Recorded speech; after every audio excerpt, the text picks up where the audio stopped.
Hello and welcome back, and today we're going to do another drawing, another doodle, another sketch. Today we're going to be basing this doodle on a photograph that was given to me by someone who has asked if I could draw it for them, and so that's what we're going to do. So welcome back, and let's get right into it. So today the drawing I am doing is based off the figurines, and the figurines are based on the fertility gods of life. They're based on Gaelic or Celtic histories. Now the male figure is Cernunnos, and he is referred to as the horned god or the wild one. He's the male version of the fertility god or the god of life. He's the protector and lord of animals. He's also referred to as the Lord of the Forest. Now, some people refer to him as the Green Man or the Green God of Fertility, and that's usually in connection with Pan, who is also a god of fertility and forest. And though he's generally the god of the wilds, he would also have served as a god of life and creation and fertility. Now, because of information that's been lost to histories, it's become very common to refer to a lot of the horned gods in history as Cernunnos.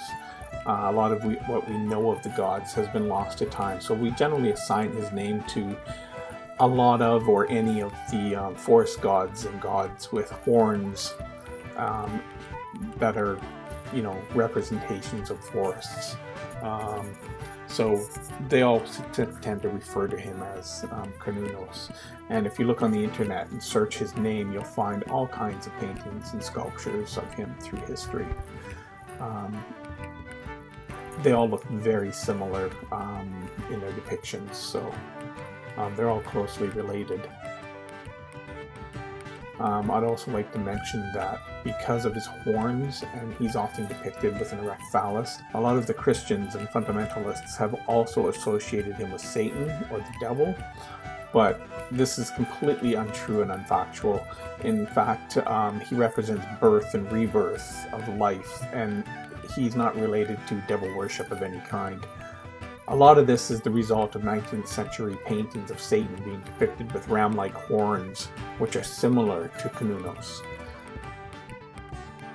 Now, the female here is, as far as I can tell, she seems to be the goddess Brighid or Brighid or Brighid, depending on which language you speak and how you pronounce it. And she is the Celtic Hearth goddess. She was originally a patron of poets and bards, and was also known to watch over other women in childbirth, and therefore she has evolved into the goddess of hearth and home. And today she's honored as well in February, in a February celebration of the Imbolc or Oimelc. The Oimelc is basically translates to ewes milk, and the celebration signifies the end of winter when the ewes are nursing their newly born lambs. It means spring and the planting season are right around the corner.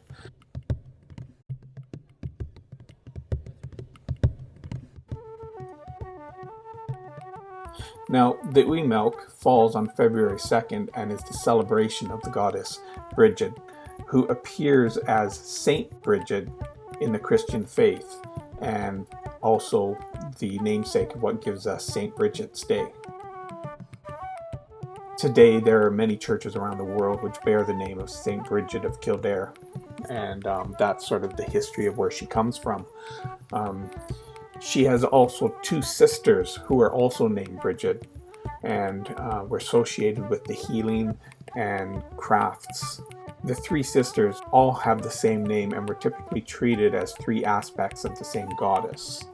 And you could also refer to her in this context as Mother Nature, as the bringer of life, of the land, and all things natural.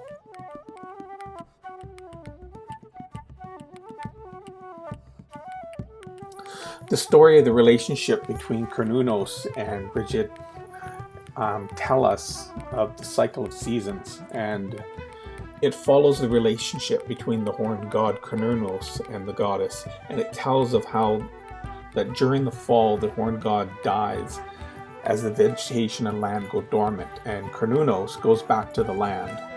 And with the coming of spring, or the Imbolc, he is resurrected to impregnate the fertile goddess of the land, Mother Nature, and start the cycle all over again. So that's the basic story of the two characters.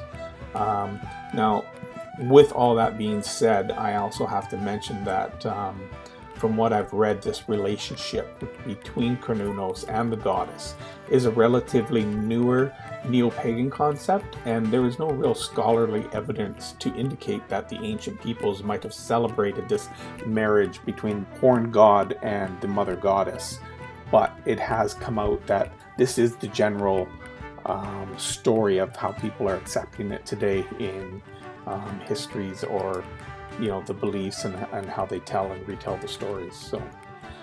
So yeah, that's the basic history of them.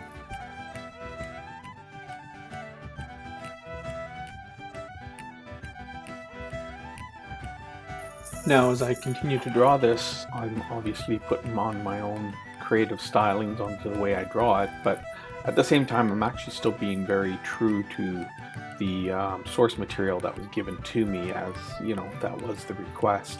I'm keeping my same flavor of drawing that I like to use with my pen and ink, showing my shadows and my shapes, and I'm sort of maybe iconing them up just a little bit, but still fairly similar, putting in my lights and shadows and darks, and just generally drawing them the way anyone would as they put it together. I did start with a little bit of pencil. I just wanted to get my proportions correct. I knew that I had a certain amount to put in here, and I wanted to make sure that I fit them all in, and that I got the sizes between the two characters approximately the same. I'm filling the equal amounts of space.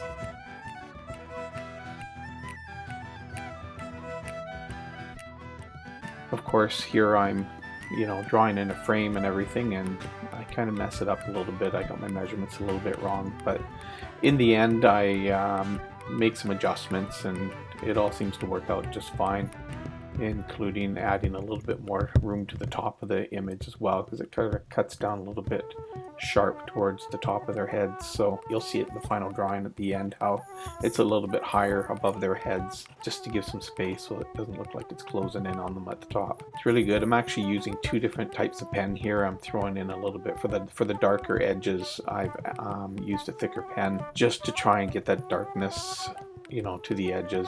It's nice to use it, as anyone knows, trying to do large areas with a very fine tip takes a long time and doesn't get it very solid, so it feels like cheating, but at the same time feels really good to just fill in that much space just with a few strokes. So yeah, anyways, we'll be filling in the background as usual, just sort of filling it in with a little bit of atmosphere.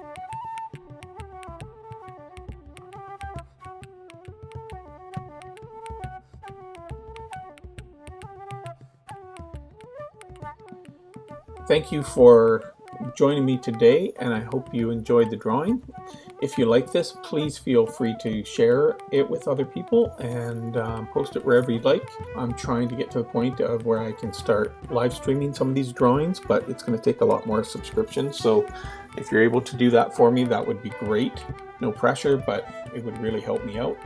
And you'll also get the scoops on new drawings. I'm trying to get out as many as I can, as quickly as I can. So thank you for coming by and joining me. And have a great day.